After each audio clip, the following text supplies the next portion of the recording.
Hi guys and welcome back to yet another episode, na asanti sana kwa kuzungumza nasi ama kutujoin ndio tuweze kuongea mawili matatu. Kwa upande wangu wa kushoto niko na rafiki hapa na anaonekana mwenye ghadhabu mingi sana. Atatuambia ni kwa nini na ndio maana tuko hapa tuongee. Na if you are new here, continue ama consider subscribing, sharing our content,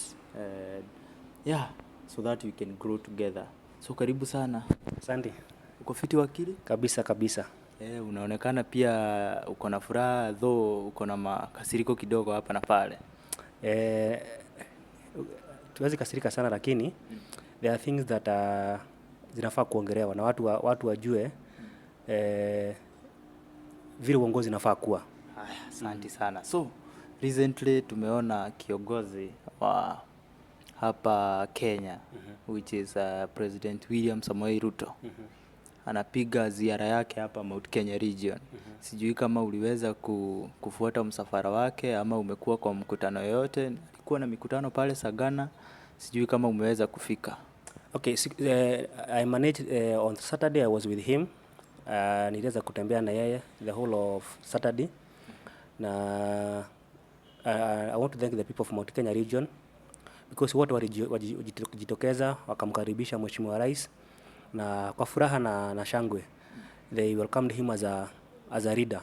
Na tukasema thank you very much because they also did not disappoint our deputy president Rigathi Gachagua, who is the senior most leader from our region.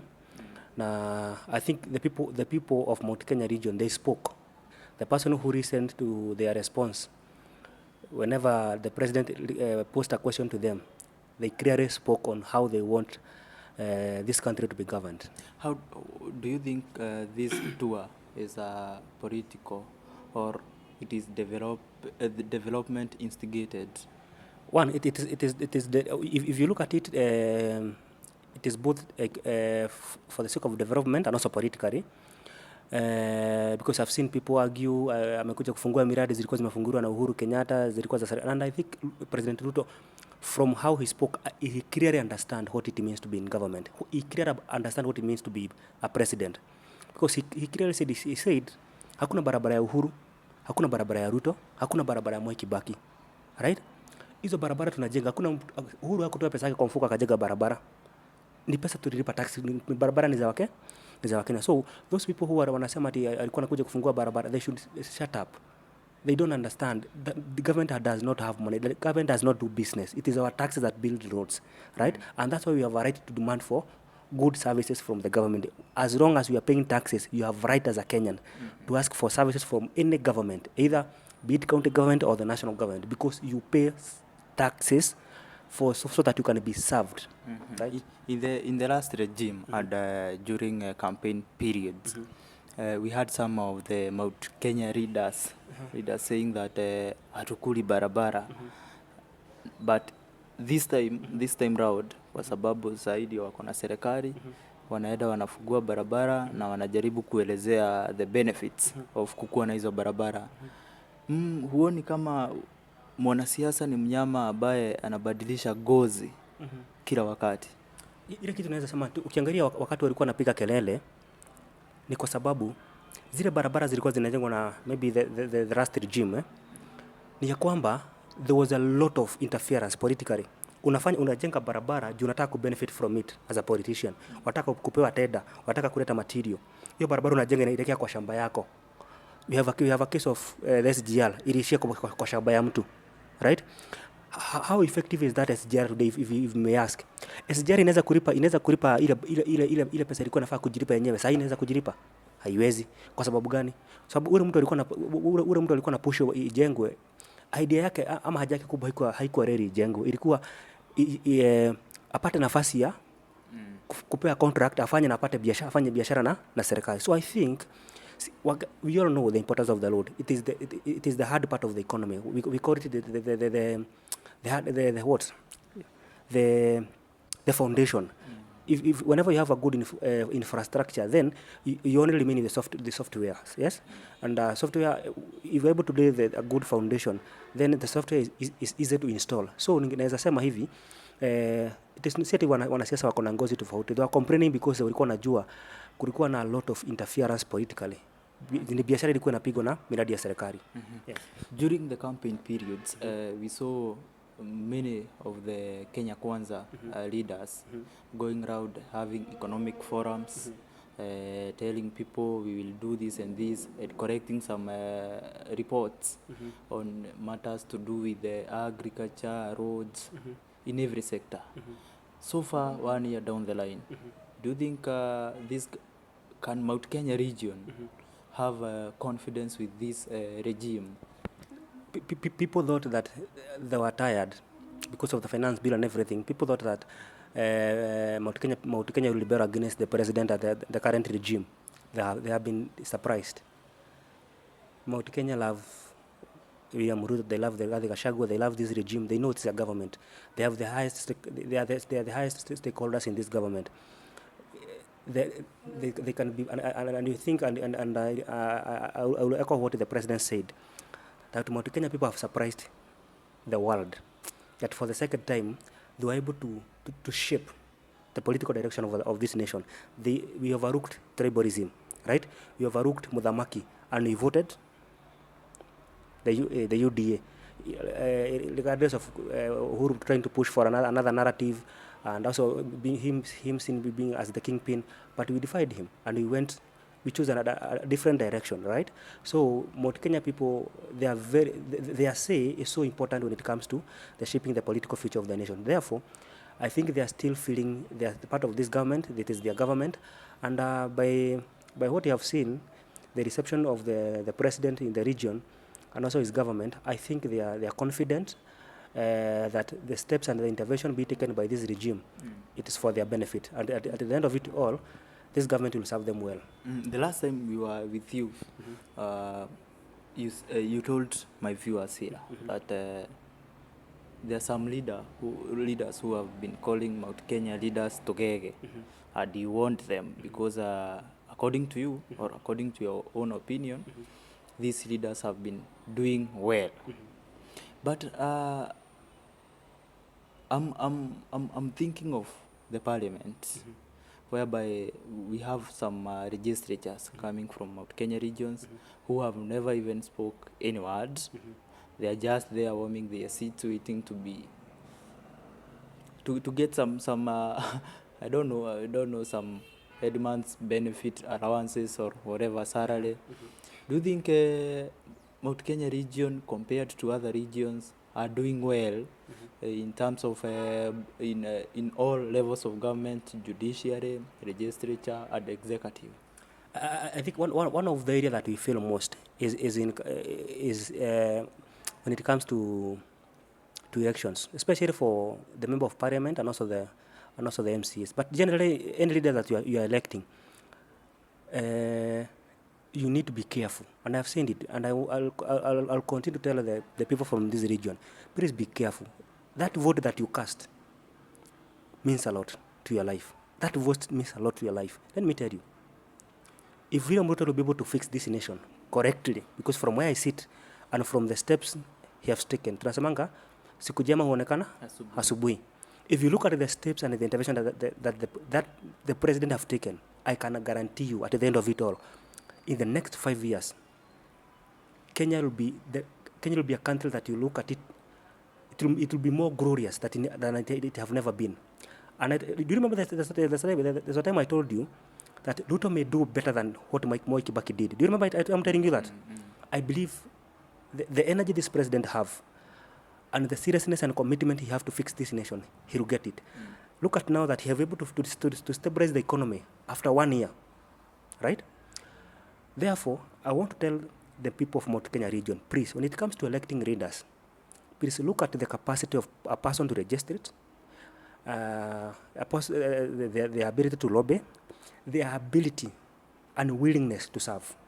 Because you may elect somebody who is business oriented. So when he get to parliament, He will never think about the constituency. He'll never think about the county. He'll never think about your ward. He'll focus on doing big, because he's now getting a bigger salary. He'll now start thinking of investing in his own businesses. Two, there's also a very wrong mentality about the leaders from the Kenya region.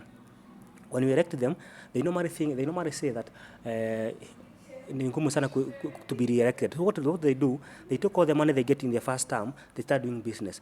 And for sure, that's why you see 75% of those who are elected, they are never re-elected again. They go home. Why? Because of that wrong mentality. And I think that's why they use a lot. They use a lot of money to campaign. Then when they get the seat, they forget about it. But I want to tell them, please benchmark from Kihalo, Kikuyu, and what? And also Kiambaa. Kawajiko is also very much trying, and also Amushomba. Look at those constituencies, and you see how those guys have been able to deliver services to their people. So elect people who have the capacity to serve, have the capacity to register, have the capacity to lobby, and you'll never regret. Your vote will serve you. Yes. Let's now try to bring the conversation home here in Kiambu County, and specifically Juja. During that tour of Mount Kenya region, Ruto aliweza kusimama hapa Juja. Actually, guys, tuko Juja. Na it seems that there's a beef ama kuna utata kati ya the area member of parliament who is George Koimburi and mheshimiwa governor the Kimani Wamatangi who is the governor of Kiambu County. Na these are two kuna county government na national government. These are two governments. From your own perspective or from your own opinion, hii vita yote ni ya nini? I think you see, when you get into a political seat and you have a beef with maybe another leader, the interest of the people supersedes your interest, right? Can I ask you a question? As we speak today, the government have created all the disbursement that it was supposed to do to the counties, right? All the counties. Did you see Orengo in maandamano? He was there. Oh, he was there. He was there. Did you see the governor of where? Let me give you another county that the governor was in maandamano, right? Because Migori and Kisii and Kisumu are so much demonstrating. Did that bar William Ruto from dispersing the money legally required to go to Busia, to go to Kisumu, Migori, and Siaya? No. So he did what he is supposed to do legally, right? That what should happen. Despite being that those counties are not supporting him, and they are in front when it comes to criticizing his government, that does not stop him from serving the people of that area. He is the president of those who elected him and those who did not vote him. Sure. Right? So you are bound by the constitution. That's why we say in Article 1, the sovereign power belongs to the people. It's only delegated to these elected leaders. And I think Ruto understands clearly what it means to serve. So what I would say when it comes to Juja and Wamatangi, Koimburi is wrong. Why do you think Mheshimiwa is wrong? Koimburi is very, very wrong. And he must be told that he is wrong. Naona mimi akifanya kazi yake anapeana basari tu barabara kwa chief anafugua police post. And I want to ask the Juja people of this question. One Mheshimiwa Wakapi anime Solest in Tano Peace. Alikuwa hata namba moja kwa region kupeana basari. Right? How many roads were constructed in Witaidi at that time? How many dams? How many boreholes were constructed at that time? During Wakapi. How many hospitals were constructed during Wakapi in your region? In Witaidi, in Karimoni, in Juja Ward, in Theta, right? How many dams were constructed that time? How many manufacturers or investors came that time? None. Are we together? The money that is given, the CDF and the NGCF given to the national, to the member of parliament, it is not enough to serve a constituency conclusively. Because the needs of the people are so immense that even if you are given 200 million, it will not be able to serve those people effectively. Juja is one of the most populatory constituencies in Kenya, right? We have a population of over 400 people here. So we only have a dispensary, Kashororo. So even if it is made a level 4 hospital, do you think it will be to serve a person from Maraba, a person from Dururumo, right? So we need hospitals in level 4, level 5 hospitals in every ward in Juja. So when the member of parliament started fighting governor, what the governor will do? He will ignore Juja. Because can't ignore Juja. No. You see, he's a reader. He's a reader. And if you don't give him a conducive working environment, do you think if the governor cannot be able to have a meeting with a member of parliament, how will the governor bring in investors in Juja? Do you think investors, I'm asking a question, will investors trust Koimburi, the member of parliament, or the governor? Who can they trust more? The governor. So meaning, if the member of parliament, if the governor cannot be able to work with the member of parliament, the governor will divert those investors to another constituency where he is friendly accepted. So you want to tell my viewers that whatever Koimburi was raising, alarm, is just a hot air? No, it is not hot air. What he did it the wrong way. You see, there's a respect that comes when you respect the protocol. He can't raise an issue of drugs lacking in hospitals in the presence of the president, the deputy president, the governors, right? First of all, he gives a clear indicator that he's an irresponsible member of parliament. Maybe. No, let me finish this point. He's making himself to look like he's irresponsible and incapable of doing it because he knows if you have an issue with the governor, there are channels. Use the women rep.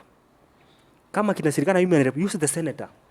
If the senator kama utasikizana na senator atakupeleka kwa the deputy president who is the supreme leader of the region. And you remember that when there were issues in Kiambu County, na Karongo Adhangwa said wakati walikuwa IPCA pale Thika, what did Gachagua do? Aliwaita mkutano wote, member of parliament from Kiambu County, all of them, and the governor, women rep, and all of them were in the mkutano.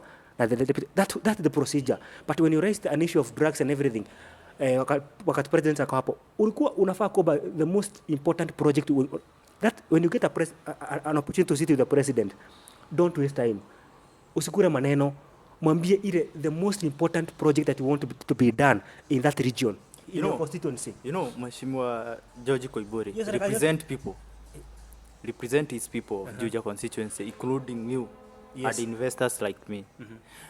And maybe he has received all this information that pale Kashororo na other hospitals hakuna dawa.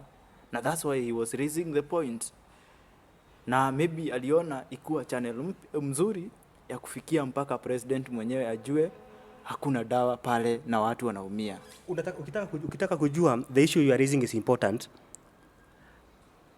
angalia zile vitu alisema kuna affordable housing, amepata rand. What did the president do? Add PS add CS rad. It tells you that's where the heart of the national government is. And that's what a member of parliament need to do. You need to identify ujue serikali kubwa inapeleka pesa yake wapi. Now unatafuta opportunity in your own constituency, then you tap from the resources of the national government. Si alisema kuna shamba. Ruto alisema nini kama rais? Alisema alita waziri kumwambia chukua hii na within ana campaign automatum within 1-2 weeks tukue tumejua kama shamba iko tayari, tukuje tufungue nyumba zianzie. That tells you the national government and the president values that project. But wakati alisema mambo ya madawa, Ruto he did not mention it, he did not respond to it because Ruto understand how national government and the county government need to work. That was rubbish. But you think before you call it a rubbish, Mheshimiwa George Koimburi amejenga mashule mpya. Hii iko hapa tall kuna shule mpya imetengenezwa hapo na ilifunguliwa juzi. Gani inaitwa aje? Sikubuki jina yake but hapo tall kuna nyumba iko hapo, shule iko hapo. Distribution of NGCDF pia imekuwa kwa usawa kwa kila kona ya hii Juja constituency. Do you have a personal beef na Mheshimiwa George Koimburi? Let me tell you. I was among the people, and I remember there are some youth from Juja, they can tell you, we sat down before Wakape died, wakati alikuwa hospitali. We sat down pale Riris. tukaenda tukasema tuitue mheshimiwa. Ndindi Nyoro by that time alikuwa first time, alikuwa in his first time. Tukasema tupelekwe kwa in his constituency, tukae na watu wa CDF yake chini, tujue wote wanafanya nini, wanaweza kufanya miradi mzuri hivyo kwa kufanyia watu wa Kiharu miradi. Kiharu iko na more schools, public schools than Juja, right? Na we got that opportunity. Tukakaa chini na Mr. Karondo, baadaye alikuwa PA wa Ndindi Nyoro, akatupeleka tukatafuta mkutano na tukaongea, and then I know what need to be done. Zunguka shule za Juja zote uone. So out of just remember, acha nimalize. Zunguka shule za Juja zote uone. They are condition as we speak. You know you can renovate 2 classes. Na useme umefanya kazi, ni sawa, ni kazi umefanya, ni ukweli, ni kazi. But it don't stop there. Right? Endo uchukue, go sample shule za Juja zile zimefanya renovation and go compare those of Kiharu. And you see the total difference. Ni kama dunia, ni kama bingu na earth. So what we are saying, the member of parliament need to concentrate. Kama ni mashule, jenga mashule vizuri, maliza kila kitu. Kama ni basari pia na kabisa, hiyo pesa inafaa kupeana ni serikali, ni wananchi wapewe, right? Kama ni kurobe kama utafuta investor kuja ajenge hospitali pale, kazi yako kama mbunge, jenga infrastructure, then give that infrastructure to the county. Useme nimejenga, kujeni mweke madawa na mleta the nurses or the doctors. The county, that's what people do, that's what leaders do, right? Because ukiwa mbunge unaweza kuwa na more network external, and see hata unaweza pata maybe umetoa investors from another country wakuja kwako. Wakikuja kwako waambie sisi tuko nayo hapa ni hospitali, tujenge hospitali. Then this hospital we had it over to the county government. Then county government will waeke dawa, walete madaktari. It will serve who? The people of your constituency. But I think from a point of view, Mheshimiwa George Koimburi needs to be applauded for what he has done for very short period of time he has been the area member of parliament. Naona pia kuna shule kama hapa inaitwa aje, Karamaine hakukuwa na shule. Ilikuwa but haiko imemaliziwa. In fact what they did, we need to give credit where due. We need to give credit where due. But I want to warn you something. Now please don't go that route, my friend. Wakapi was number 1 when it comes to giving bursaries. He also did the renovation of schools. What other thing did Wakapi do? What other thing did he do? Do you want to tell me every person in Juja, kama hana mtoto, when an investor, kama huna mtoto shule, don't you think you deserve services from the government? I deserve. So if you only concentrate in education, which is very important, noble, ni muhimu sana education. So there are business people in this constituency. Have you sat down with them? There are investors here. Have you sat down with them? There are young people here who are innovative and creative. Have you sat down with them? Right? There are women here who are doing small scale business. Have you sat down with them? Do you know you have the youth fund, you have the Uwezo fund. Have you tried to know how much is wanapewa and why it is not maybe maximum utilized maximum in your constituency? So what I'm saying ni, and I think this is what have been lacking. We are lacking holistic leadership. Holistic. Don't just look at one area of leadership. Don't just take education. Don't take, there are other areas. Barabara sahi ukienda Theta Ward, people are complaining of roads. Ukienda kwenu Itaithie, people are complaining of roads. You get the point? So if you don't do these things, before we fight Mheshimiwa George Koimburi. No, get my point. Before you correct. No. Before you correct Mheshimiwa George Koimburi. We are not fighting. No, I want you to remind our viewers the 3 roles of member of parliament. Ya kwanza ni registration, representation. Goja tuende polepole. Registration ni kwenda kutunga sheria pale parliament. Na wanaidaga siku ngapi? I think Tuesday, Wednesday, Thursday. So ni siku 3. Haya, hiyo ingine ni representation. Kusimamia watu wake. Haya, the third one ni oversight. Executive. Ni wapi Mheshimiwa George Koimburi amepotea kwa hizo 3? Ile amepotea kabisa ni representation. Amepotea kiaje na alikuwa na kubusha the governor that hakuna madawa pale hospitalini? Anafaa kuambiwa peupe kwa sababu watu wana queue huko kwa ofisi ya Mheshimiwa George Koimburi, every now and then wakikuja kusema huku hakuna madawa, mheshimiwa tulikuchagua tutetee. I think he was representing the people. I think, my brother, don't argue from The point of scarcity. Point of scarcity. Tafadhali, don't. Or point of ignorance. Don't. I'm Don't. not ignoring anything. Don't. You see, when it comes to representation and registration, Juja is one of the is an upcoming metropolitan constituency. So there are so many things that need to be done to ensure that it resembles the blueprint that it should have when it comes to a city. Let me tell you, and I want to ask you this question: how many bills have our member of parliament taken to the floor of the house? So for 10. Hiyo sasa ni registration. So Tulikuwa kwa representation. How many? It is 0. Maybe ziko kwa ratiba, maybe ziko kwa program. Because you don't know, and you don't want to assume that is 0. So, but don't assume it is 0. Wacha tuseme hatujui. Let me finish. 2, representation. How many times have you had our member of parliament raise an issue that is maybe stuck? Unajua pia alichaguliwa ile side ya LAD. So kuna somewhere anasimamia mambo ya LAD. Allow me to finish. Juu huyu mheshimiwa alikuwa mambo ya LAD. Anazijua sana.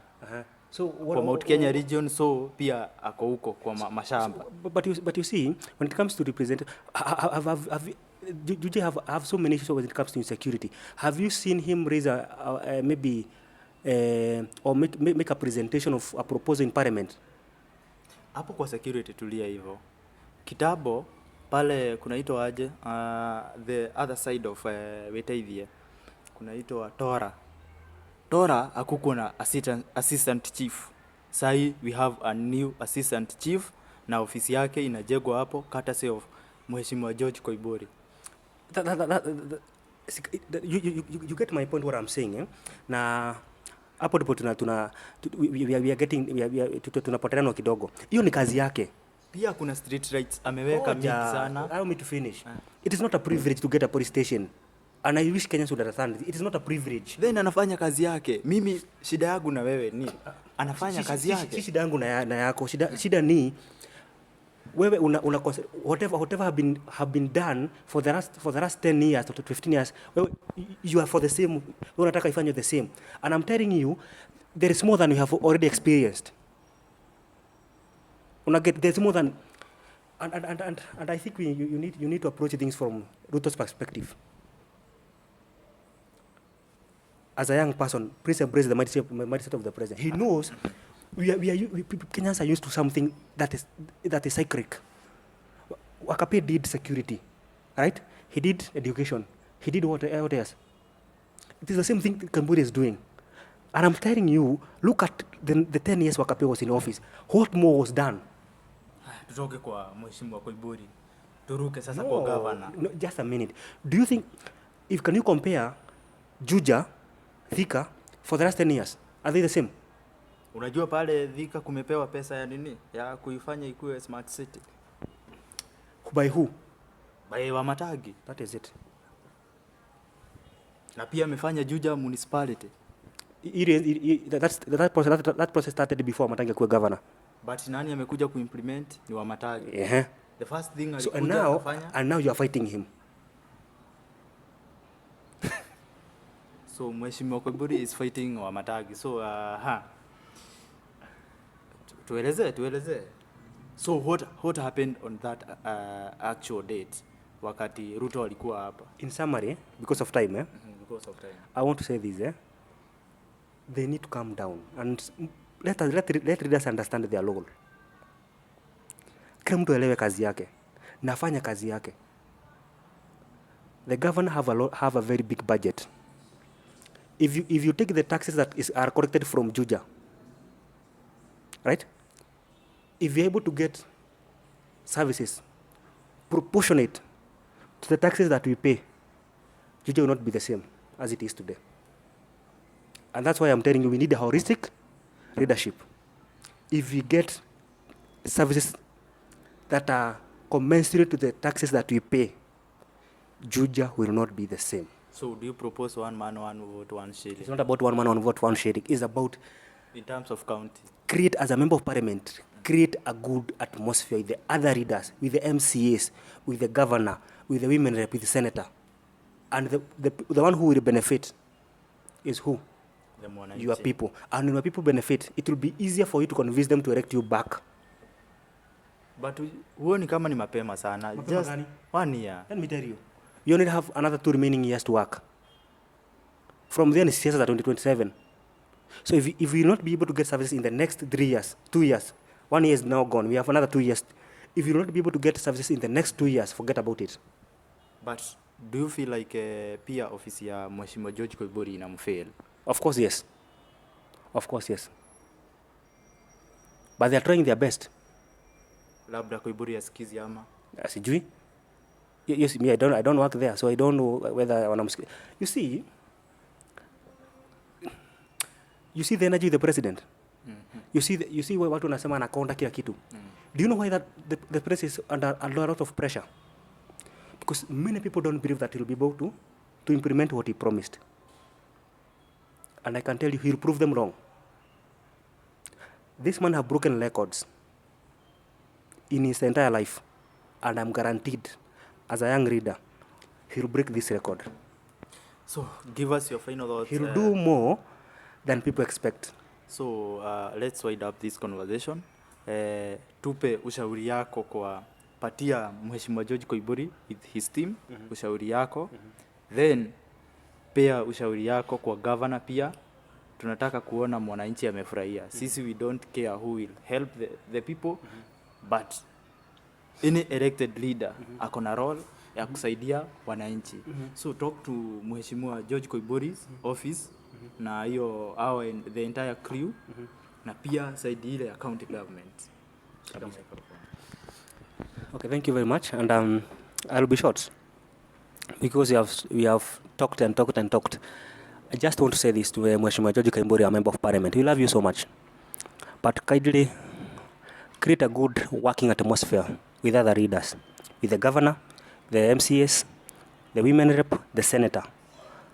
The money you are given as a member of parliament, I repeat here and I say with a lot of conviction from my heart, it is not enough to serve the needs of the people of Juja conclusively. It is not. Right? So therefore, allow other leaders to come up. Join hands with other leaders. Teamwork always wins.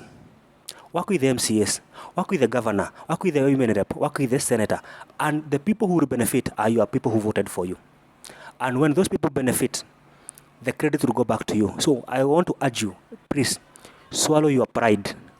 Work with the governor. He have a bigger budget than you. Those people that you need, he is able to do it because you want to be able to do it. There are so many projects that the governor can be able to do with the budgeting that he have that you may not be able to do. Finally, organize consultative meetings with every sector of people represented in Juja. Because Juja is a cosmopolitan constituency. There are so many people who are here in business, in other things, in creative media. Sit down with them, hear them out, and know how to serve them better. Because what you think is your idea to serve them may not be what they need. So sit down with them, listen to them, understand what the issue are, so that you may be able to fix them as a reader. And at the end of it all, your service will be felt and will be appreciated. So thank you very much, good people, to the governor. Governor, first of all, I want to appreciate and I say thank you sincerely from the deepest of my heart. Since we got devolution, for once, Kiambu has a governor who seems to understand where the county need to go. We have seen how much you are able to collect as a tax. Nationally, you are recognized as one of the best performing governor currently for the last 1 year. So we want to salute you and say you have done a good job, Wamatangi. Keep it up. You have been a senator for 10 years. You know the loopholes where the resources of Kiambu County have been going wrong. Please seal those loopholes. Serve the people of Kiambu with diligence. All the sectors of Kiambu, serve them diligently and ensure that people feel your services, your leadership at every corner of the constituency. Don't do like what Nyoro did. Nyoro concentrated on the Kiambu West. He forgot about Kiambu East. Kiambu East combined, that is Gatondo North, Gatondo South, Thika, Juja, and Roiro, contribute more taxes than Kiambu West combined. When it comes to population-wise, we are almost, if we are not equal, we are above the Kiambu West. when it comes to the population. So therefore, Governor Wamatangi, please, let your service go to every corner of Kiambu constituency, and we shall really appreciate your service. So thank you very much. From where I sit as a youth leader, I will work and support every leader who is working for the sake of the people. Every day that have the interest of the people at heart, count me. I'll be among the people who will cheer you, among the people who will encourage you to serve and do everything that is need to be done for the sake of our people. So thank you very much. I wish you all the best. God bless you all leaders. God bless Kiambu County. You'll find me. Just call me. Almost all the groups of Juja. You can find me. You can find my contact there. Wakiri Maina Kamunya. Hit my inbox. We can do something for the sake of the people. Let us serve people with a diligent heart, and God will bless us all. Thank you very much.